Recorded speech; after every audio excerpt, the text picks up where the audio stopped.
നിങ്ങളുടെ favourite shows ഇനി ഒരിക്കലും മിസ്സാവില്ല. ഇപ്പോൾ C5 കാണും നിങ്ങളുടെ ഫേവറേറ്റ് ഷോ തികച്ചും സൗജന്യമായി. ഇത് എന്റെ ശമ്പളത്തിൽ നിന്നല്ല, അമ്മയുടെ മോളുടെ സമ്പാദ്യം തന്നെ.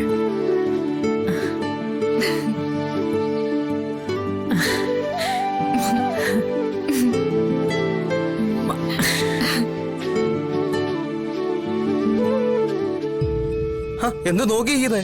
നിങ്ങളുടെ ഊഴവാ. ഇച്ചിരി സൈഡ് വരിക കൊടുക്കണോ? ഇത് ഭാവി എന്റെ കളക്ടറുടെ വക സമ്മാനം. കറക്റ്റല്ലേ? ഒന്ന് പോ വിഷ്ണുട്ട.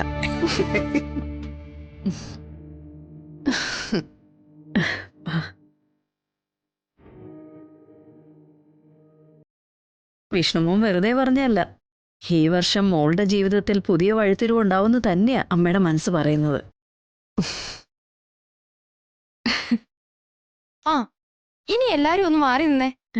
അമ്മയ്ക്ക് എന്റെ വക കൈനീട്ടം ഞാൻ കൊടുക്കട്ടെ. എടി കുറുമ്പത്തി, നിന്റെ വകയോ? ആ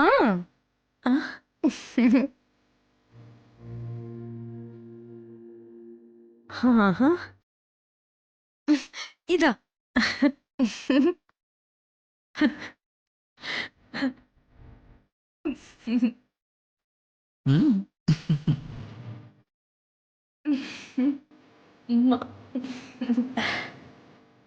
അമ്മ എന്താ കരുതിയത്? വല്യേച്ചിയും കുഞ്ഞേച്ചിയൊക്കെ പോയതിനു ശേഷം ശാരദമ്മയുടെ ബാങ്കിൽ നിക്ഷേപമൊന്നും നടക്കുന്നില്ലെന്നാണോ? ഓ, എന്തായാലും അമ്മയ്ക്ക് സന്തോഷായി മക്കളെ. ഇതിലും വലിയൊരു കണിയും കൈനീട്ടവും എവിടുന്ന് കിട്ടാനാ ശാരദയ്ക്ക്? പിന്നെ ഈ ശ്യാമി ഒറ്റയ്ക്കായി പോയോന്നൊരു കുഞ്ഞു വിഷമുണ്ടെന്ന് തോന്നുന്നു. അത് നമുക്കേ അടുത്ത വിഷയം വിളിക്കും, നമുക്ക് അതിന് പരിഹാരം കണ്ടെത്താം. അല്ലേ രാജീവ് സാറേ? ആ, ഒന്ന് ആഞ്ഞു പിടിച്ചാൽ നടക്കും. കോളേജിൽ നല്ല പയ്യന്മാരൊക്കെ ഉണ്ട്. നല്ല ലച്ചേഴ്സും ഉണ്ട്. എന്നിട്ടും എന്റെ വല്യേച്ചിക്ക് സാറിന് മാത്രമാണല്ലോ കിട്ടിയത്. കാന്താരി നീയാണ് കൊള്ളാലോ. മൂത്തവരോടും മാഷുമാരോടും തറുതല പറയാ. തമാശയല്ലേ അമ്മേ? രാജീവ് സാർ ഇപ്പൊ അവളുടെ അധ്യാപകൻ മാത്രമല്ലല്ലോ, ഏട്ടൻ കൂടിയല്ലേ. അമ്മ വന്നേ, നമുക്ക് ഈ വേഷമൊക്കെ മാറാം. അല്ല, അപ്പൊ ഇവരൊക്കെ? ശാരദാമ്മ പേടിക്കണ്ട. ഇവിടെ നിന്ന് കുടുംബശ്രീയിലെ വിഷു സ്പെഷ്യൽ അടക്കമുള്ള വിഭവങ്ങൾ കൂട്ടി വിശദമായിട്ട് ഉണ്ട് കഴിഞ്ഞ് മാത്രമേ ഞങ്ങൾ വിരിയുന്നുള്ളൂ.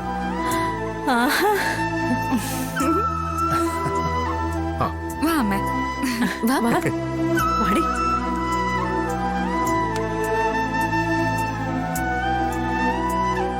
ഞാനിപ്പോ വരാവേ.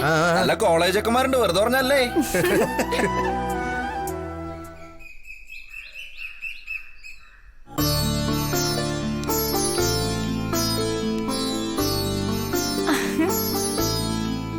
ആഹാ, ശാന്തേച്ചിയും രാജേച്ചിയോ? വാ. അല്ല, നല്ല സന്തോഷത്തിലാണല്ലോ മോള്. എന്താ കാര്യം? അതൊക്കെ ഉണ്ട്, നിങ്ങൾ വാ. പറയാതെ തന്നെ ഞങ്ങൾക്കറിയാം. കാറ് കണ്ടപ്പോഴേ കാര്യം മനസ്സിലായി. ശാരിമോളും ശാലിനിമോളും വന്നിട്ടുണ്ട്, അതല്ലേ കാര്യം? പിന്നല്ലാതെ, വിഷു അല്ലേ? വാ. ഡൗൺലോഡ് ചെയ്യൂ C5 ആപ്പ്. കാണൂ എല്ലാ എപ്പിസോഡുകളും സൗജന്യമായി.